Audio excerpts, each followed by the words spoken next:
Hi, everyone, and welcome to the summit. My name is Alexis Moore, and I am delighted to be here today with Abiola Abrams. Abiola is an intuitive self worth coach, an award winning author, and global spiritual retreat leader who empowers big vision women to manifest authentic power. Founder of Mawu's Goddess Mystery School, she penned African Goddess Initiation, sacred rituals for self love, prosperity, and joy, and the African Goddess Rising Oracle deck. Her most recent meditation album is called Enter the Goddess Temple. Abiola is passionate about midwifing conscious women leaders to break through and is committed to using her gifts to inspire, uplift, and transform. Her motivational advice has been featured on major networks such as MTV and publications such as Essence. So, hello and welcome, Abiola. It is so wonderful to be here with you. Your wonderful energy is just already like filling up the space as Oh, I'm looking at you before we've even gotten to talk very much yet. So I'm really looking forward to it. And today's theme is habits, mindset, and purpose. So, how those all play into unlocking your best year yet. yay. Well, thank you. Thank you. Thank you so much, Goddess Alexis. I'm looking forward to this conversation. Thank you. Thank you. And I was listening to some of your book yesterday in preparation for this conversation. And so I think it already just had me coming into this conversation like feeling great because in your book, African Goddess Initiation, I mean, it's just like hyping you up in the first, like the whole entire, intro. I was like, oh my goodness, it's like blessings, goddess. And I'm like, oh, yes, just taking it in. So thank you for that. Oh, yay. And That makes me happy. and so just to start off, with this theme of ancestral wisdom, what do you think is important about integrating ancestral wisdom into our daily habits? Well, I think that it's always interesting whenever we have conversations around habits and discipline and, falling in line and then improving your life and those sorts of things. There are certain, there are people who respond to those productivity conversations. And then there are neurospicy people like me that maybe need something more or something else.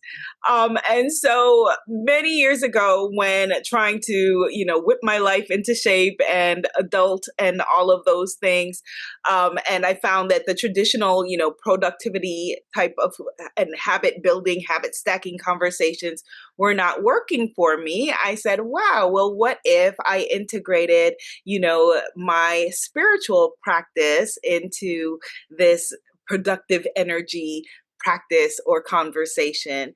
And for me, a big part of that is ancestral work and, calling on the strength of our ancestors. And the shift for me was instead of thinking about things in terms of discipline, which to my natural contrarian brain does not work, thinking about it in terms of blissipline and living life as a sacred practice and realizing and remembering that how we do anything is how we do everything. And so if we seek the sacred, if we seek, seek the love in whatever we do, that then is for me a way to have positive and healthy habits to support the rest of my life. Mm. And so with your experience of bringing love and creating a life of discipline, not not not discipline. I'm curious, like, what was your experience like of connecting with your ancestors? How did that become a part of your spiritual practice? And could you share with us a little bit about that?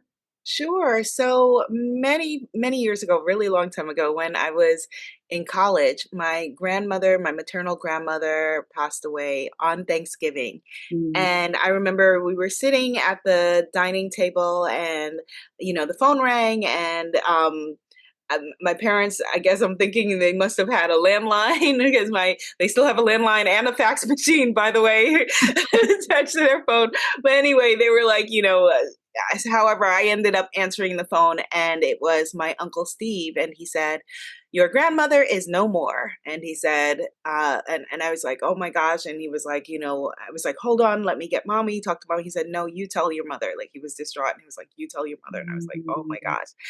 And so that was the first moment where I remember like feeling terrified about having this conversation with my mom to tell her that her mom is gone. And then feeling the energy of my grandmother, whose name was Eve, by the way, kind of lift me up and be like, "Okay, child, it's okay.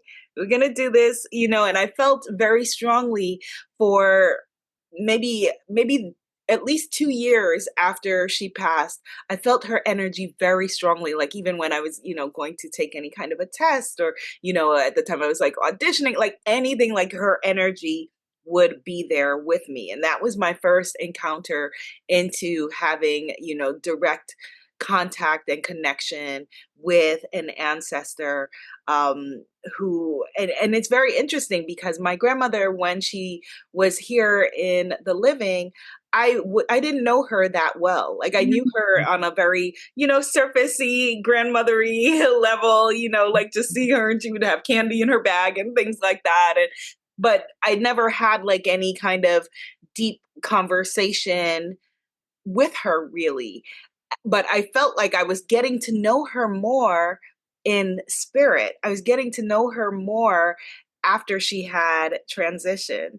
And so I started to realize that, okay, that, the idea that death is not the end of things. Death Mhm. is not, the closed door that we are told and believe largely in our society that it is. Mm, thank you.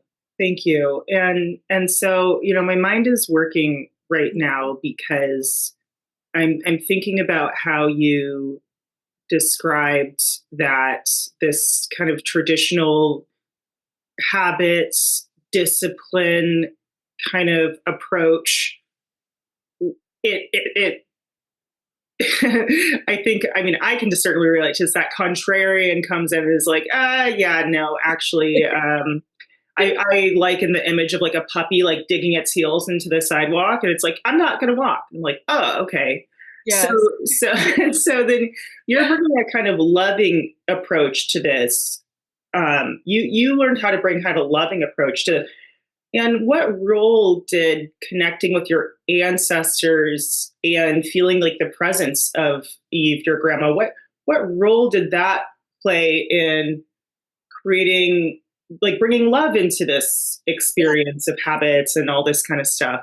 Yes. So I will share with you that, for me as an entrepreneur, if someone is watching this, and if you are in any way, shape, or form a freelancer or an entrepreneur in business for yourself, that is a spiritual practice because it will bring all your stuff up to your face and make you have to deal with who you are. And I, at the time, was a writer, professional writer, and had like every job that there is as a writer that exists. And procrastination and perfection happen to be the lovely, two sides of the coin that were sitting on my shoulders, which is not very handy when you are a writer who lives by deadlines and has to pay bills in New York City and that sort of thing. And so leaning in and looking for the loving energy, looking for, a softer approach rather than cracking the whip, thinking about, okay, how can I approach this from a place of joy? So if I'm going to have to write something anyway, instead of sitting in my, apartment, trying to eke it out at the time, why don't I go to a park? Like just thinking about like just making everything a prayer, like go to a park and write your book or write your whatever it is, that you're doing, think about, for example, when you eat, right? So when we eat, instead of, thinking about it like in terms of like healthy habits are a great way to think about things if your brain works with that. But if your brain doesn't work with that, then Yeah. thinking about it in terms of how can I eat food that loves me back? How can I eat food that if okay, it was challenging for me in terms of like, okay, well, what should I eat and what should I not eat? Creating a simple rule that if my great great grandmother wouldn't recognize it, then I probably shouldn't be eating it. Like thinking about my life as a partnership with the divine, a partnership with those who came before, into being the best life that I could have, living my best life ever, as is the theme of this series. So beautiful. And I just love this because, I've said this before. I don't really get inspired by science and facts. I appreciate a scientific explanation of why something is good for me, Yeah. or for instance, meditation. It has this effect on your prefrontal cortex and so, like things like that. Um, I think that, oh, it's interesting, but it doesn't inspire me. I don't feel like inspired by it. And some people, it's different for them. They might hear that and say, "Oh, well, this will help me concentrate, so yes, I should do it." That works for some people. For me, it doesn't. And so, when I hear you describe, oh, well, okay, if I'm feeling this presence of my grandparent, and that is something I'm feeling some sort of connection to or experience of in my day to day, and maybe listening a little bit and seeing, okay, would this loving ancestor appreciate or give me the guidance to beat myself over the head because I'm, procrastinating on my writing, or what would be their approach to this? And asking, oh, well, would it have existed when they existed? Those are, I don't know, for some reason that like speaks to that has like an entry point for me. I feel so. I just love how you're bringing this in for folks. Is like, okay, what are some approaches that could be an entry point to where this could feel good as you're maybe approaching your goals or whatever endeavor you're on that matters to you. Yeah, and people are, it's exactly as you said, and people are inspired differently. That there are some people that they feel like, cracking the whip for them, that works and that inspires them and that moves them forward. And if that works for you, rock out with it, but it just for me that's just not in alignment with the way that my mind works, the way that my heart works, the way that my soul works. Hmm. Yeah.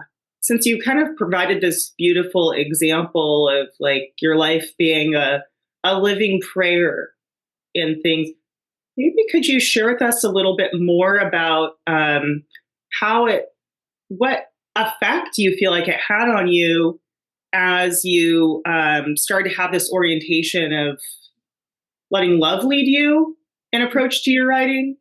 Because Mhm. you have the deadlines, right? We're like in the real world. So, what effect did you feel like it had on your process once you started bringing this guidance in?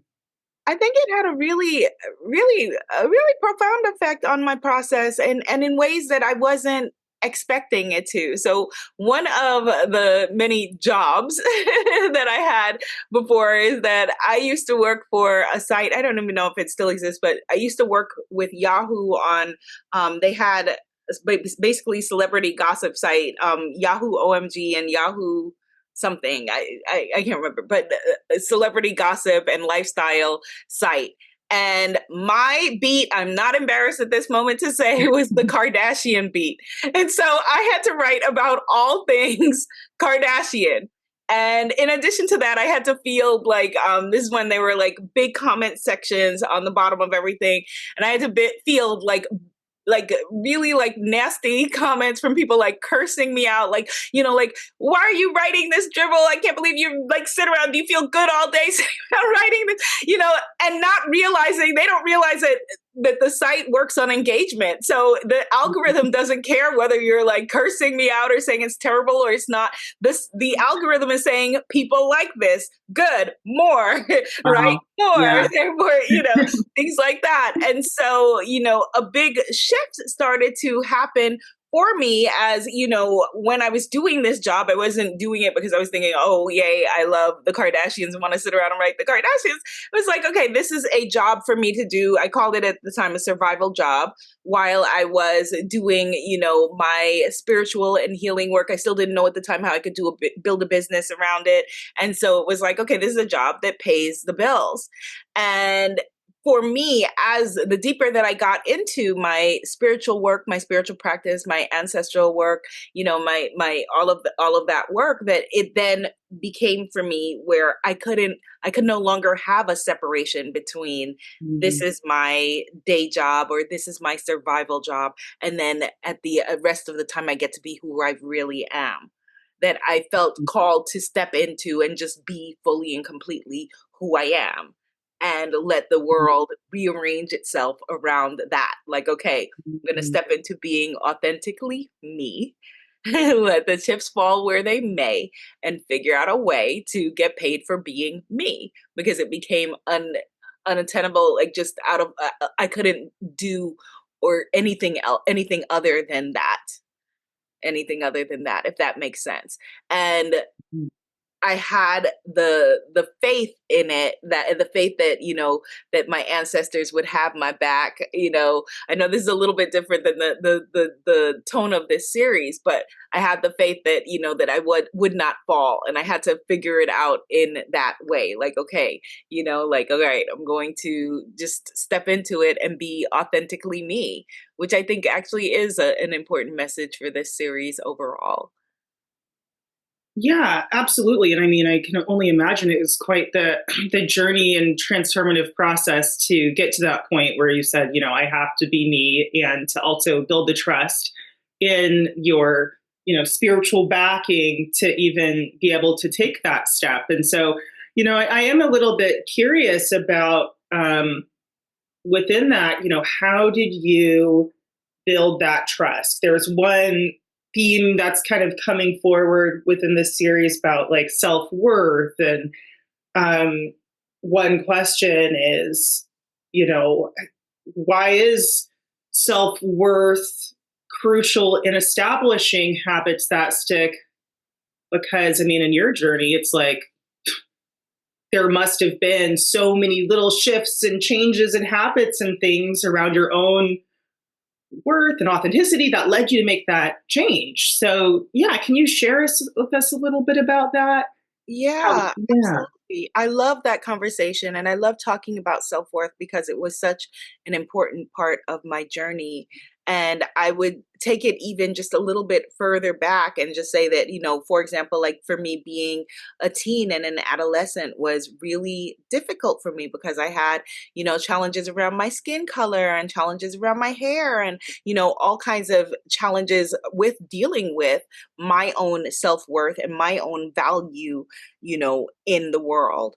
And what I have found, around that conversation with authenticity, that when you and it sounds so corny to say, but really, like, when you fall in love with you, you Mhm. know everything really does fall in line. And what I tell people is that if the idea of self-love is either too esoteric or you feel like you can't align yourself with self-love or self-worth, start Mhm. with self-acceptance. Mhm. So think about how you can start to accept, the every part of you, the shadow parts of yourself that no one knows about, the silly parts of yourself, the parts of yourself that make other people uncomfortable, the parts of yourself that make you uncomfortable. But aligning with, that self-worth allows you to be able to deal with, everything from, the professional things that, like, how much you invoice people for your work, or to the personal things like boundaries, and all of those things, you can build habits, you can create habits and stack habits that, around those things. But if you don't have the self-worth to back it up, it's not going to work. It's not going to work. It will fall apart, very quickly, or you'll be miserable in trying to hold on to habits that are out of alignment with who you are. That's right. I'm curious, have you had an experience like that? And I ask because I feel like what you're describing of, you can establish these habits, but if you don't have this underlying, perhaps self worth, then it's like, okay, you can get so far, but then these things it kind of ends up falling through. Have you had an experience like that that then maybe informed like, oh, okay, well, there is something that I didn't know about that is Yes. the internal thing, not the external thing that I Yes. need to establish. Yes. Absolutely. So one of the challenges that I had is a very, common one, unfortunately, that I find as I talk to a lot of women that other women experience. I have a past with disordered eating. And so being out of alignment with the things that I eat, not knowing how to eat in a way that is loving and healthy for my body. And so I had done, when I was younger, a lot of different diets and a lot of different, gym memberships and all of those things in trying to fix the external, thinking that, okay, well, if I follow, well, now it's the this plan and it's the that plan and it's well, eat only meat, or now I'm going to be, a raw vegan, and now I'm going to be this or that, like all of those things, trying to follow like all of those plans in an external way, which again, you can follow all of the rules and know that, okay, well, I'm going to only eat this and I'm going to work out twice a day and I'm going to do all of those things. But if the foundation is not there, a foundation of I am worthy and deserving of all great things, and I'm not going to, to eat to numb or avoid, or to hide from who I am, but I'm going to eat food that feels loving and nourishing to my body because I deserve it, because it feels good to know my worth and to enjoy who I am and all of those things. And so that's again, approaching the habits from a different point of view, a different energy. I'd love to talk more about or hear more about that approaching with a different energy. Um, I'd love to hear more about that because it's like as you're speaking it, I can feel it, and it's like we're so familiar with that drill sergeant, Yes. but this other voice, we have to cultivate it. I can hear it in you. I'm like, oh, she knows it. So, yeah, Yeah. could you share this a little bit about this other energy and other approach and like how you cultivated that and like, Yes, yeah. yes, absolutely. So everything is energy, right? And I say all the time, science has caught and spirituality have caught up with each other, or science has caught up with spirituality. All of the things that we learn, in physics, energy cannot be created or destroyed. It's all of the same exact things that you say about energy, you can say about spirit. And how we do anything, like I said before, is how we do everything. And so when we're talking about, having healthy habits, for example, if we focus on, health and body, as I was just talking about, if we are coming from a place of, the way that the media for us, and I'm an American, so for most of the folks who are watching this, probably American, the way that the media, tells us basically that, we're bad or wrong, or you have to work out in order to fix things, or you have to eat a certain way, to look a certain way in order to be lovable, in order to be acceptable, in order to be, that energy that's just energetically out of alignment with a place of love. It's just out of alignment with self-love. It's out of alignment with, love of, just love, period. It's just not, where we would, it's not energy that would create a positive shift. It's not energy that would create a positive movement forward. And we all know when we're around, Mm. energy, regardless of what someone's mouth may be saying, whether it feels good to be in their energy or it doesn't feel good to be in their energy. I have an almost 3-year-old daughter, right? So, and when she's around someone, and their energy is off, she'll say, "Oh, mama, I don't like her," and she doesn't know what it is, but she's reading that person's energy that Mm. for her just does not feel like good energy, and so the same with us. But as we get older, unfortunately, it is kind of practiced out of us in how to read the energy of the thing, the environment around us, the people around us, the things that we want, whatever it is. It's all attached to energy. It's all energetic, if that makes sense. Yeah. I'm Yeah. not sure I No. answered your question, but Yeah. No. Absolutely.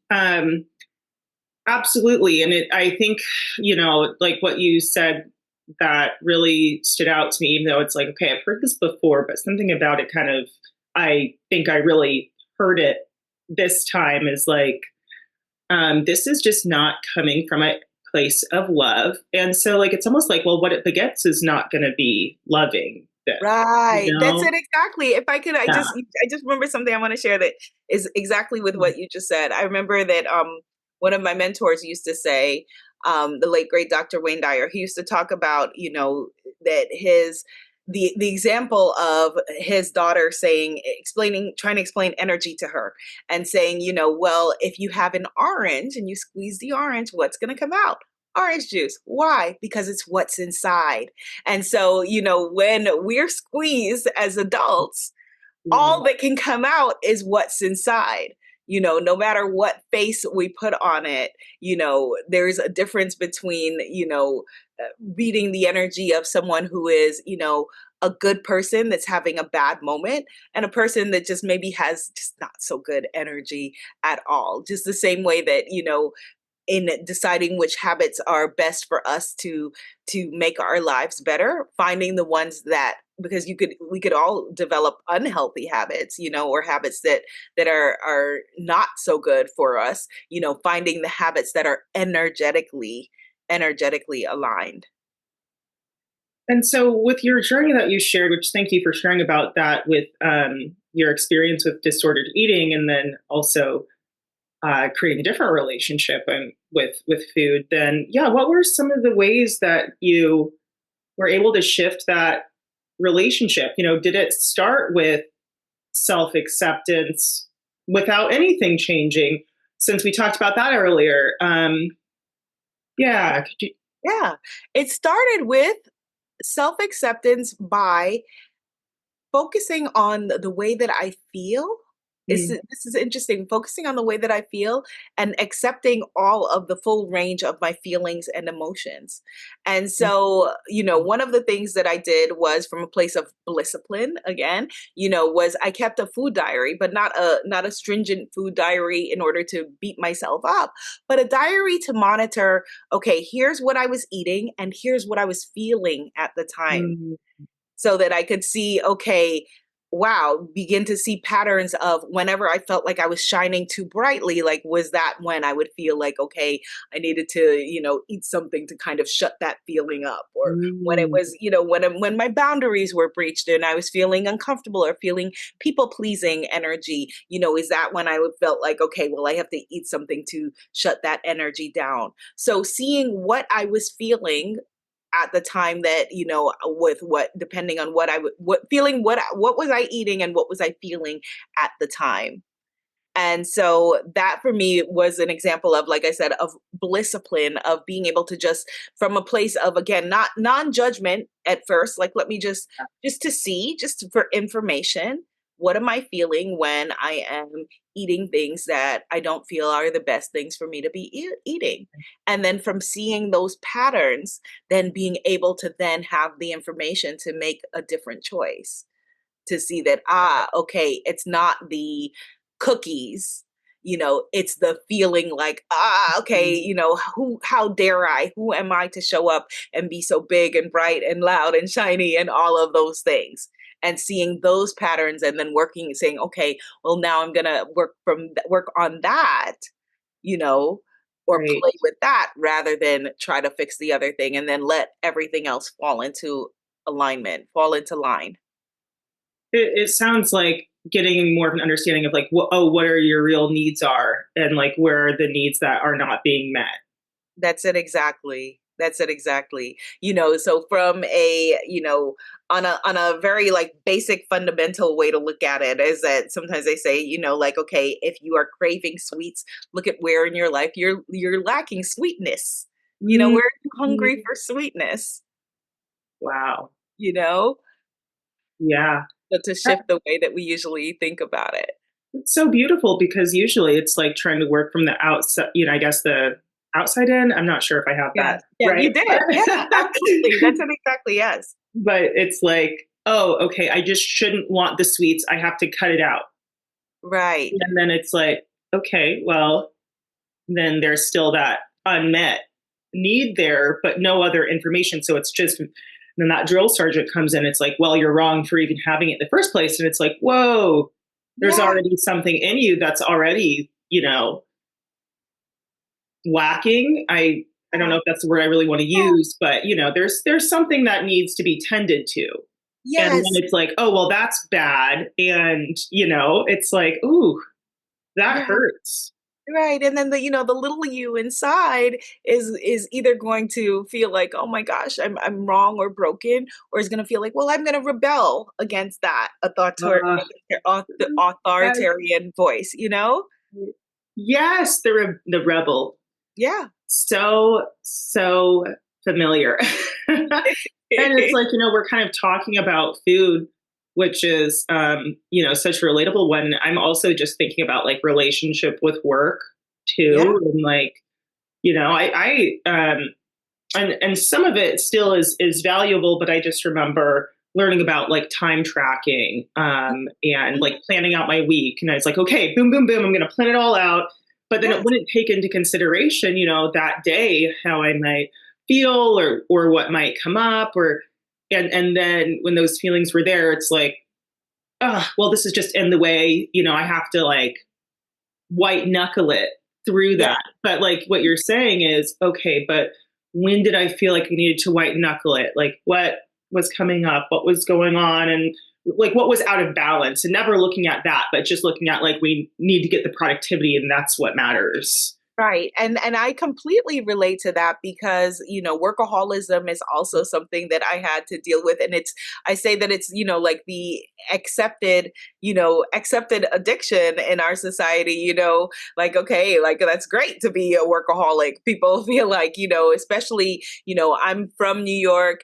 I'm from an immigrant family. I'm first daughter in my family, like all of these things that say, our motto was like back in the day, like, rest when you're dead from Hustle City, hustle, hustle, hustle, do, all of those things. And I often say that instead of, even the word balance can then become like a way that we tyrannize ourselves. So I say, instead of striving for balance, strive for harmony because at certain times certain parts of your life do demand more or certain parts do demand less, and so thinking about harmony, like, okay, is this harmonic for me at the moment? What would be, sometimes it is more harmonic to be completely in a space of play and, like, coming in if you're in summertime, or whatever it is, or, so that wouldn't necessarily be in balance, but it would be completely harmonious to have that and allow yourself, that space,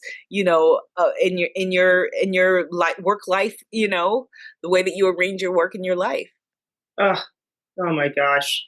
Well, I needed to hear that.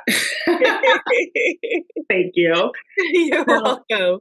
and yeah, I mean, this is so beautiful because I feel like we've had such a rich conversation. We still have some time to go. And so, just feeling this conversation and feeling into, the folks listening, like what is there something that you feel like you want to bring into this conversation that we have not done Yeah. so yet?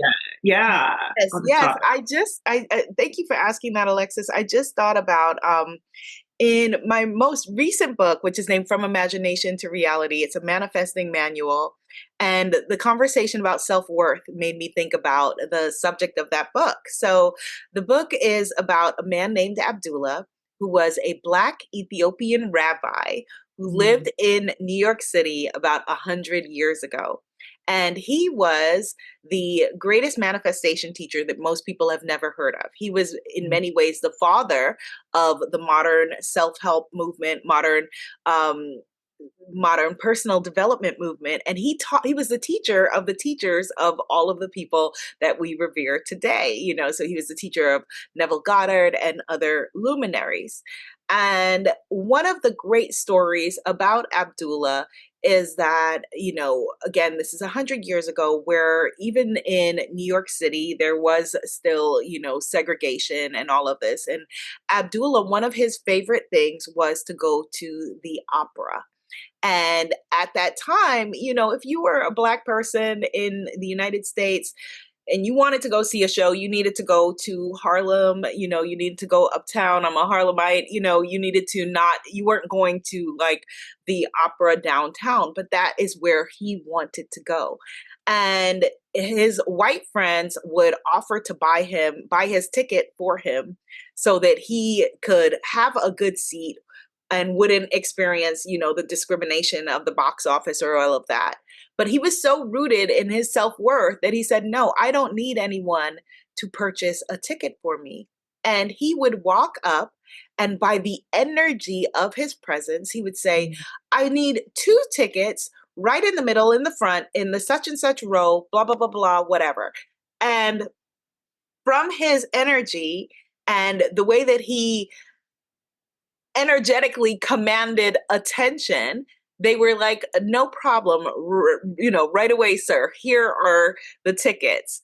And so I'm sharing that because I just think that it's a beautiful representation and a beautiful way to think about, the way that he was rooted and anchored in his walk as I am worthy and deserving of these tickets. I'm worth the same as anyone else. I don't need anyone to, purchase my tickets. I can move forward and do this, myself. And the world responded to him. And I love that story because even I just think about even like, 8-10 years ago, like before Uber, like I would absolutely have my non-Black friends flag a cab for me in New York, so that the cabs would stop.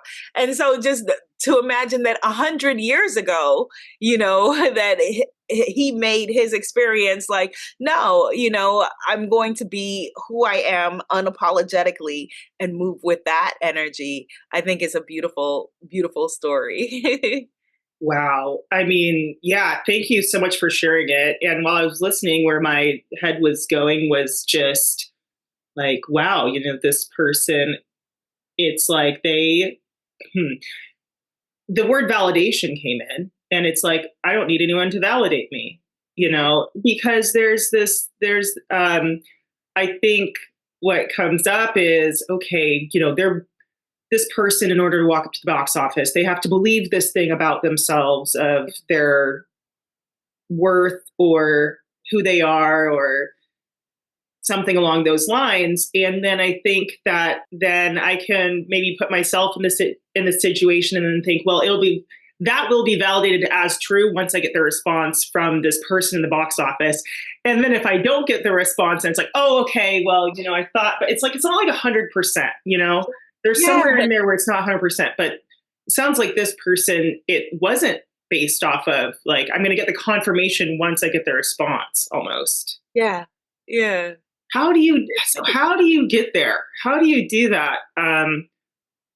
Because it's like, okay, yeah, there's belief, but yeah, I don't know. How do you get there? That's it right there. That's it right there. And actually in the book, that's what I talk about, the law of belief, the spiritual law of belief that, it's not, thinking about, we've been taught like, I'll see it when I believe it, but it's like, or I'll believe it when I see it, but the reverse, like I'll see it when I believe it. So it's like, okay, I'm going to just walk in that belief. And so, in some instances, it could require being a little bit delusional. I don't think there's anything wrong with being a little delulu if it's, when it comes to, creating the dream life that you want and, creating things the way that you want them to be. But it's, I think having absolute belief in, instead of the what if it doesn't work, the energy of what if it does work? Which again is a softer, more disciplined energy. What if it all works out? What if it all works out for me? Instead of the story that, a lot of us have, well, people like me, this happens for people like me, or this doesn't happen for people like me. Well, people like me succeed. People like me do well. People like me go to the opera and get the seats that we want. People like me, whatever it is, like reframing some of the beliefs that we inherited from, the culture, the society, the well-meaning folks who raised us, or whatever it is, shifting those things and creating new beliefs that then become our greater belief of how we see the world. It's really paradigm shifting is really what it comes down to. Shifting the paradigm that we are, the lens that we're seeing everything through. And so, what is, there's a lot of little moments that in the story that you provided, this person didn't just walk into the box office with this belief as maybe the first thing they ever did to demonstrate their belief in themselves. There was like a lot of little moments of cultivating that. So yeah, like what do you think about how we can cultivate that within these very small unseen moments in our day to day? Like the ones where there's no one around, no one's Yeah. going to see it if you checked off in your bullet journal or not. No one's going to know. So how do you embody that? Just in a very kind of maybe simple way, Yeah. mainly. So something that's very easy, very simple that everyone can do in your quiet moments, as you so poetically put it, is every time, if you could do yourself the favor of, okay, the promise of every time I pass a mirror, I'm going to blow a kiss at myself and compliment myself, or say a positive affirmation, So it could be as simple as I am enough. Every time you pass a mirror, smiling at yourself and saying, I am enough and saying, okay, I'm going to do that for the next 30 days or the month of, whatever's the next month that's coming up at the time that you're listening to this.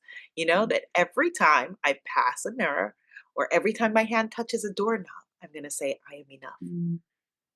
I'm enough, and begin to rewrite the internal programming that I have. So, so many of us, have faulty programming that we inherited, but also, the media, the ads that we see, the social media that we look at, all of the different messages that we have been receiving about how we're not how we're inadequate. And so we need to be equally as vigilant, in terms of reconditioning, reprogramming, restacking, feeding ourselves with a different message than the one that could be the dominant message at the time, to rewrite our belief system. So that's one little thing that we could do. Another thing that I think could be very helpful for anyone who is listening, I don't know if you're familiar with EFT, emotional freedom technique. So Mm. it's known as tapping, right? So Okay. just like, there is acupuncture with needles, this is acupressure, where you're tapping on different meridian points. And so um anyone who's listening, you could just for example, go to YouTube and just type in my name, type in Abiola and tapping. And a lot of different videos will come up and you can just, tap along to different issues and challenges you may be having, from money blocks to love blocks to whatever it is. And tapping or emotional freedom techniques have been shown by and studied by Harvard University to show that it can be used to alleviate physical pain as well as we're talking about, emotional distress, and so it's a very something that you can work with a tapping practitioner, but you certainly don't have to. It's something that you easily have access to be able to do at no cost, just your time. And what you're doing is tapping through the issues, the challenges, the stories that you may have around a certain issue. Mm. Hmm. So those are two very easy things that a person could do. Beautiful. Yeah. Beautiful. Thank you so much. You're Yeah, welcome. and it's again, it's just kind of like, okay, thinking about just these simple things like I'm passing the mirror, I'm touching the doorknob, and I'm communicating this to myself. And it's like, I just get this image of it's like just drops in a bucket. And it's just like, what's the difference between that first drop and the 100th drop or the 1,000th drop? And that's actually a image I got from a meditation teacher that I have, which I just have found very helpful.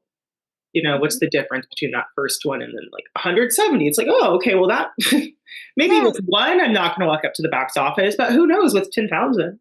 Yes, exactly. There's a Ghanaian mantra that says, "From small drops yield a mighty ocean," and Mm, that's it exactly. That's it exactly. Another thing that people could do is it's called morning pages, and there's a mhm, woman that wrote this wonderful book called The Artist's Way by Julia Cameron, and this process is again something that everyone could do. We all have access to first thing in the morning for either 3 minutes mhm, for either 3 pages or 20 mhm. minutes, whichever comes first, you just free write whatever is on your mind. If you don't know what to write, I don't know what to write. And you just write off, whatever is on your brain. And especially for people who are creative people or who are artists, it helps remove just a layer of fog and helps you to have clarity again, especially if you're a procrastinator or a perfectionist, this again is something that will help move the energy forward. Again, just very small things. For me, these are the things that have made a big difference in my life. Like affirmations, for example, like we were talking about, um, as it may seem like it's a corny kind of thing to do affirmations, but I literally used affirmations to rewrite my way of thinking, rewrite the way that I've been approaching my life. Mm, mm. Thank you so much.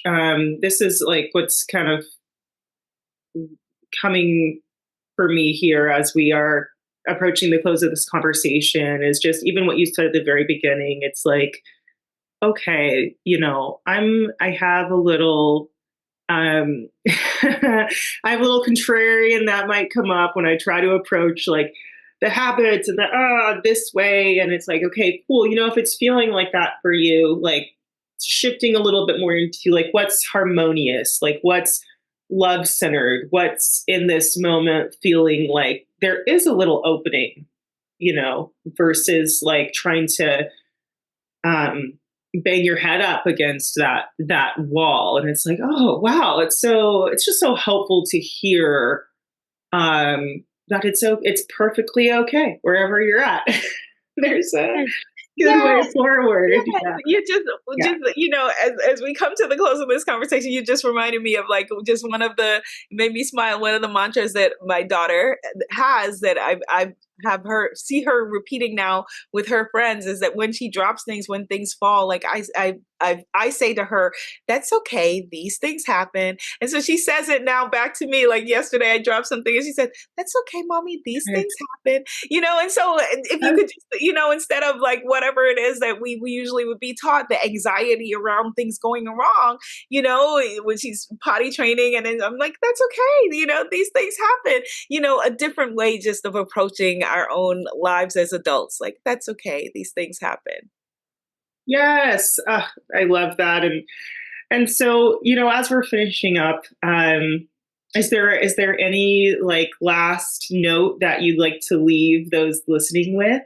Yes. So I just want to just say that, if you are listening to this conversation, there are no accidents, there are no coincidences.